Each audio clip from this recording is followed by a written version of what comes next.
Good evening, everyone. We continue our study in the book of First Kings. Now, today we're looking at chapter 6. Chapter 6 deals with the description of the construction of the temple.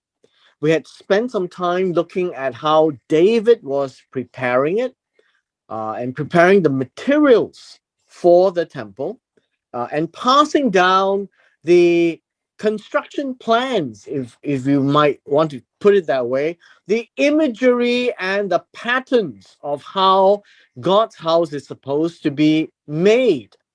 And then yesterday, we were looking at the rest of chapter 5, and we were looking at how Solomon himself then called upon the king of Tyre, Hiram, to assist by providing all the timber that is the cypress wood, as well uh, as well as the rest of the wood that was required to build the temple. The temple was built using stones and wood. Uh, so, together with cedar and cypress being supplied, the king also supplied people to do the mason work, to do the woodwork, and you find that the effort it took to construct the temple was incredible. There were a lot of people involved, a lot of money involved, and a lot of wisdom required. As a precursor, as we enter into chapter 6, let me just say that the description of the temple, as how Solomon had built it, is not documented for us in totality. The reason why I say that is because we are only given a glimpse, well, a good glimpse, as to how the temple may look like, but it's not sufficient for anyone to go out and build one. The details are kept private to those people who are constructing it. It also means that people like ourselves who are reading it do not have privy to that kind of an information. We are not expected to go and build a temple, but we can actually visualize the temple. And so that is the purpose of chapter 6. And that brings an argument that the Jews say that there are lots of things that is not stated, and specifically for those people who are supposed to do the work, like the Jews themselves or the Israelites themselves, they have a whole lot more information. And for those of us who are reading the text today, that is left for the future purposes. Only whatever is revealed in the chapter was deemed sufficient for us to actually have a fair imagery, a fair understanding without all the details to do the construction. So let us begin. Verse 1, it says, "And then it came about in the 480th year after the sons of Israel came out of the land of Egypt." So you count from the time they came out of Egypt all the way till today, it's 480 years, within which we have the book of the wanderings, the judges, first and second Samuel, and now in First Kings. All in all, 480 years at the time of Solomon. And then it tells us another piece of information in the fourth year of Solomon's reign over Israel. So this is the fourth year. In the month of Ziv, the month of Ziv uh, corresponds to the second month of the year. Uh, Basically, it is also known as the month of Iyar. Let me just put that down. Iyar. Just like in the first month, it's called the month of Nisan. It is also known as Aviv, in a month where it's a spring, where the barley is about to be harvested. And so the second month here is Ziv, but it is actually formally known as the month of Iyar. It is the second month that he began to build the house of the Lord. Now, this word began to build literally means, uh, and then he built the house of the Lord. It does give us an idea that that is the time that he started, because he can't have finished it in the same year itself. And so now in the fourth year, in the second month, then the construction began. That's the picture that we are getting, right? And that's what I think we all need to bear in mind, is that when Solomon became king, he did not deal with the house of God.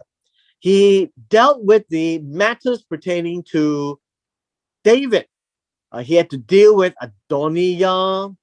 He had to deal with Aviatar. He had to deal with Yoav. And he had to deal with Shimei. But after the fourth year, uh, things started to come together, and he started to build the temple. But he was given the gift, or given the keen insight to look at life, look at things, to have the intelligence and the knowledge of the things around him right from the get go, right from the beginning, because he was charged by David to walk according to the commandments of God. But that 4 years had to pass until now, he started to build the temple.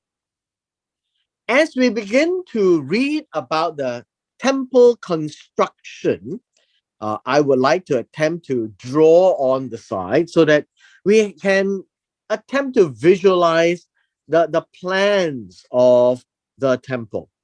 And so it says here, and the house which Solomon built for the Lord was 60 cubits in length, 20 cubits in width, and the height was 30 cubits. And so, just for the sake of drawing it, you find that we have 20 cubits and then 60 cubits, like this. So, we have 60 cubits, and the height was 30 cubits. So, we just put here at the side, the height is 30 cubits. Now, a cubit is a measurement from the elbow to the longest finger, to the middle finger. And so you find that it will be from here all the way to here. And this is called a cubit. And usually the cubit is likely to be something, well, I would say, uh, anything between 17 and 22 inches, perhaps. And so if you take a round number of 24 inches, that would be about 2 feet. That would give you a fair idea of the dimensions of the temple. Then it says here, the porch in front of the main room of the house was 20 cubits in length, corresponding to the width of the house, and its width along the front of the house was 10 cubits. Now, how do you see this? This would be the porch. The porch would be 10 cubits by 20. So it's 20 and 10. This is how we are to read these texts. And then it says, and also for the house, he made windows with artistic frames. Now, this is a problem. Uh, what is this artistic frames? So let's strike this off. They, he actually made windows, and it's a very strange window. The window here describes that this is how should we say, it's like um it's it's a weird, well, I would say weird, because the windows is broader on the outside and narrower on the inside. And so this is how the window would look like. So let me just draw it here. Broader on the outside and narrower on the inside. Now you might be wondering, why in the world does a window look this way? Because this has to fit into the wall, and the wall is not thin. The wall is fairly thick. This is a stone wall. And so the idea here is to tell us that the outside is broader than the inside. And it looks big on the outside, but once you're inside the temple, the window found at the top would be smaller. Now, that is what this word means. Artistic frame literally means a window that is bigger on the outside and smaller on the inside. Let's go to verse 5. Now, in verse 5, it says, against the wall of the temple, the house, he built stories. Now, this word stories, how should we say? It is chambers. I think that would be a good way of looking at it. It is chamber or rooms encompassing the walls of the house, both the main room and the inner sanctuary. And so he made sides, all chambers around. And so this is basically what actually happened, is that there is a around the temple itself, uh from here to here, you would find that there is a outer construction, right? There is an outer construction.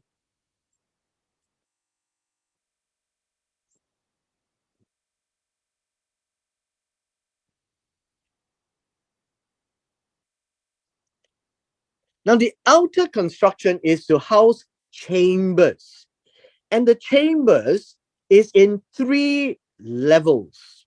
The 3 levels is marked in verse 6. The lowest was 5 cubits wide.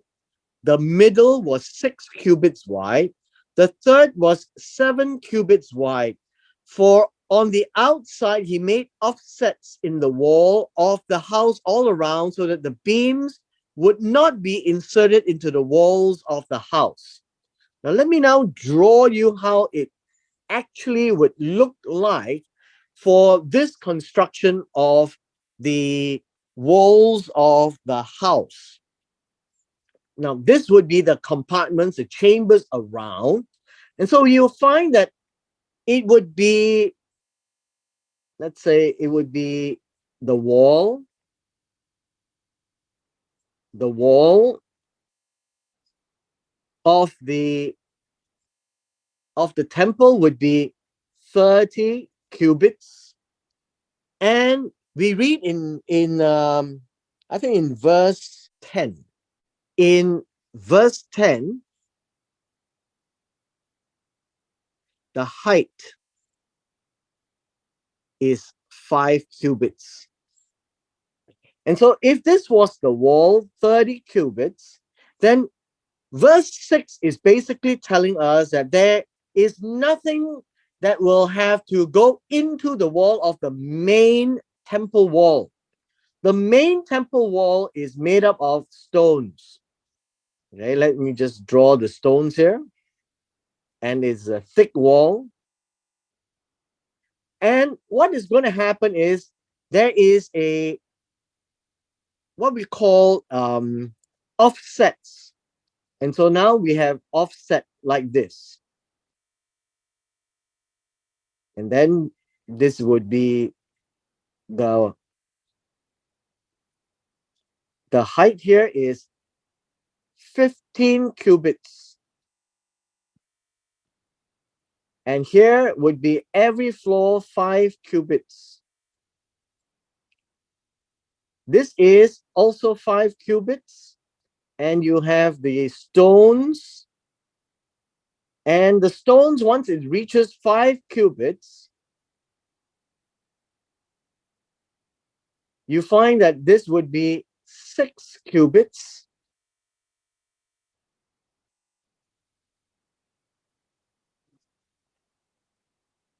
And once it hits the final stage, this would be 7 cubits.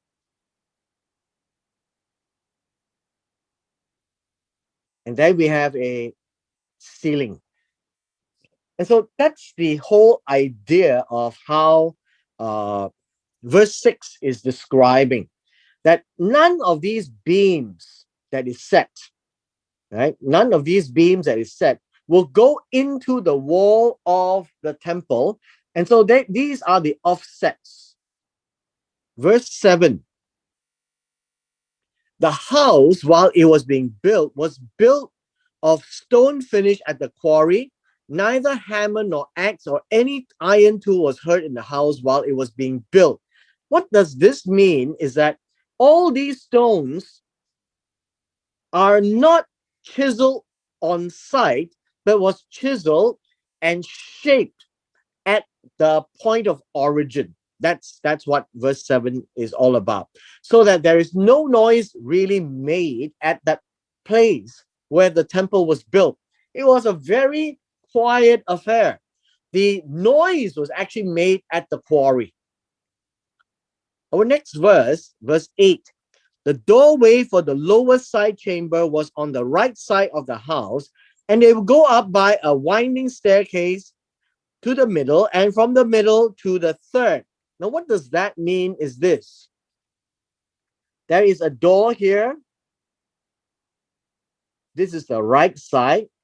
And then there is a winding staircase that goes up to the middle floor. And from the middle floor, there will be a winding staircase going up to the highest floor, the third floor in that sense, right? That's how it was defined. And that is how they connected. And it never enters into the main wall of the temple. Now in verse 9 now tells us, so he built the house, finished it, and he covered the house with beams and planks of cedar wood. Now this word covered is at the top. It's a covering. Now, as a covering, what it means is that the house that is built would look something like this. If you were to take a cross section, we would find that this would be the roof. And then we have the walls on the side, and they're all made of stones, right? These are all stone walls. And so the idea here is that you would have the planks right underneath and on top. This is the covering. This is a finishing with planks of cedar wood. That is what it means. So that they are not left as raw stones. because eventually there is a need to then line it with gold. And in order to line it with gold, you need a finishing. And this is not a plaster finishing, but it is a cedar wood finishing. Verse 10. Now, verse 10 says, he also built the chambers against the whole house, each 5 cubits high, and they were attached to the house with timbers of cedar. And so we find cedar wood. And that's basically what we find, is that the walls are made of stones, but the attachment to the house, or which is the chambers, this is the chambers, are attached by wood. And so that you don't find any of the wood that is going to be stuck into the wall of the temple proper. And it's always stuck on the offset from the wall. Now, once we come to this stage, we should have a fairly good idea of the dimensions. We have what we call the sanctuary right here. That is 20 by 20 and by 30. We have the holy place, which is out here, which is 20 by 40. We have the porch, which is 10 by 20, which is at the front. And then all around will be chambers in 3 floors. Now, one more thing I like to point out is that coming back to the window would be this. The window would look like this. This is the outer, and this would be the inner. That is why this particular description of the window is very interesting, because it is structured very unconventionally. Inside, the window is small. Outside, the window is big. There is light coming in, and so from the outside, it looks normal. From the inside, it looks very small. I don't know why, but it is a peculiar design of the window.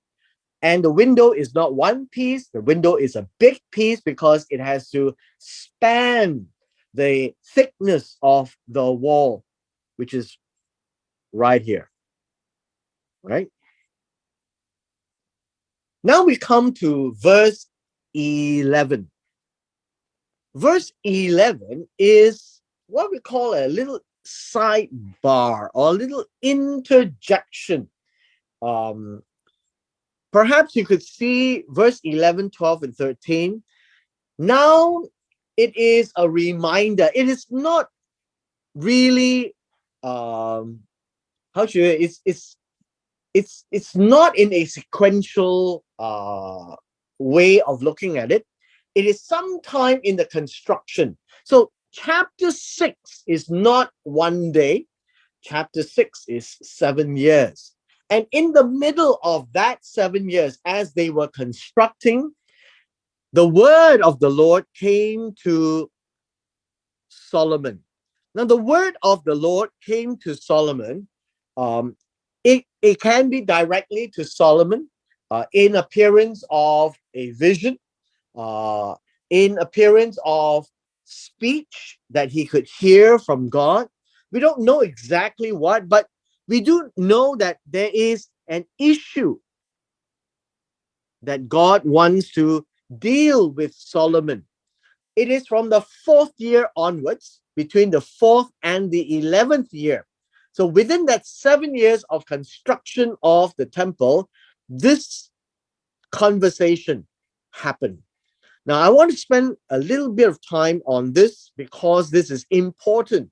These are key words given to Solomon. And it says this: as for this house which you are building, which is telling us that it's in the middle of the construction, right? In the middle of the construction.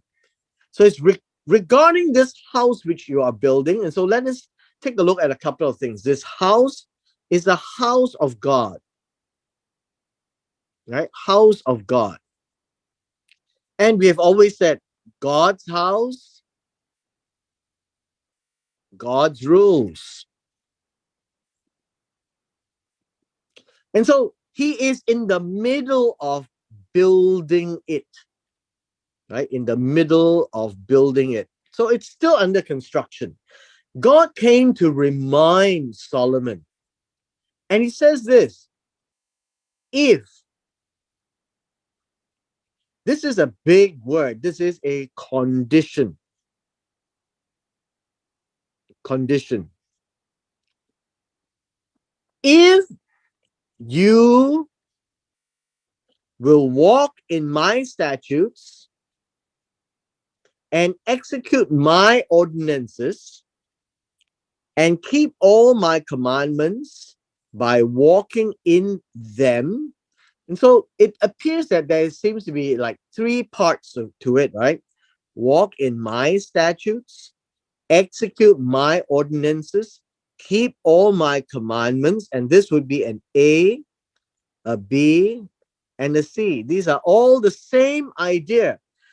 Everything that God had instructed, he has to do them by walking in them. The idea of walking in them is to conduct himself in the Torah. So the idea of statute, ordinances, commandments, these are different ways of describing the Torah, different aspects of the Torah. And in combination, it is the Torah. And so God is basically telling Solomon, if, big if you keep on to the Torah, if you conduct yourself in them, then we have the if then else. Then I will fulfill my word with you, which I spoke to David, your father. Now, this is quite interesting because it says, I will fulfill my word. I will establish my word. I will make it rise so that everyone can see that everything I said to David will be true.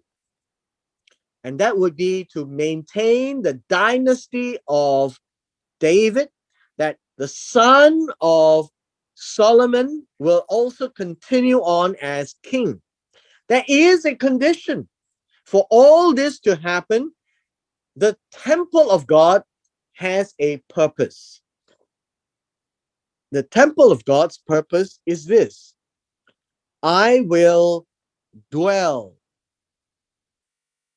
I will dwell among the sons of Israel, and I will not abandon my people Israel. So this is the idea.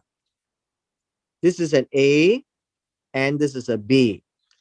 Dwell among, not abandon. These are synonyms. So to dwell among literally means to reside, right? To continue, to remain there, right? To remain there. And that is what it means to dwell among, to dwell in the midst. Just like in the wilderness travels, God was in the midst of the camp. The tabernacle and the ark of God was always situated in the middle whenever they stopped. And the cloud of God always came onto the Mishkan. And so this idea here is God says, I will dwell among. So dwelling is to continue amongst them, not abandon. So not leave, not forsake. Also means not leave, right? Not leave, not forsake. That means the same thing as to reside, to continue, to remain. And it's always the sons of Israel are also my people, Israel. This is the promise of God that if the condition, is that that Solomon would walk in the Torah. God will establish the word which was spoken to David, that his throne will be for Olam. And that will also tell us, interestingly, in this case, fulfilling my word is to always be with his people. And so this whole piece is a reminder that they are building the house of God, which has a purpose. The house of God represents the presence of God amongst the people. And this is a very important concept in the lives of the Israelites. The nation themselves will then have a recognition that God has appointed a place at the end of 2 Samuel. And now in the book of 1 Kings chapter 6, it is rebuilt on top using the pattern that was given to David with the materials that David had prepared. And we're using the wood and the masonry, which was being prepared in chapter 5. And so God says, this is not just any building. This represents my presence in the midst of the people. And so Jerusalem is really in the middle of the land, virtually, right? Virtually in the middle of the land. And they are to always remember that God is with them as long as the kings themselves walk in them. Solomon needs to walk in them. The children of Israel or Solomon must continue in the Torah of God. Now, one of the things that we will find is that this is a reminder in the middle of the construction. And it is really to help Solomon focus on why he is doing this. He is doing this because of the relationship between God and his people, the relationship between God and the king, the relationship to show that God's people is God's special nation, God's holy nation. And that's why at the very place that God has decided, God has also given the very patterns, the very rules of what needs to be done. And so, in closing, let me just say this: God's house, God's rules, God's design, God wants it a certain way. And what we are only shown is a unique imagery of the temple. We are not shown all the details of the temple. The details of the temple is not for our purpose, but left for us would be these principles that God had left for Israel and for the king, that God wants the king and the people to continue in the Torah. These are all the instructions of God left for the nation of Israel to follow. That is the reflection that Israel is the special people of God. But that also shows us the principle that God has always given instructions as to how he wants things done when it matters to God. The instructions are also given beyond what we have in the Torah, which are the details which applies, which they would call the oral tradition of how to build all these constructions, which is not recorded for us, but they know exactly how it's done. It wasn't recorded because it is not of interest to us for our purposes today. And so I leave with us, and we will pause here in verse 13, because the rest of the chapter really deals with the larger part of how the rest of the construction will take place, and we will continue tomorrow to wrap this up. And with this, we come to the end of our session today.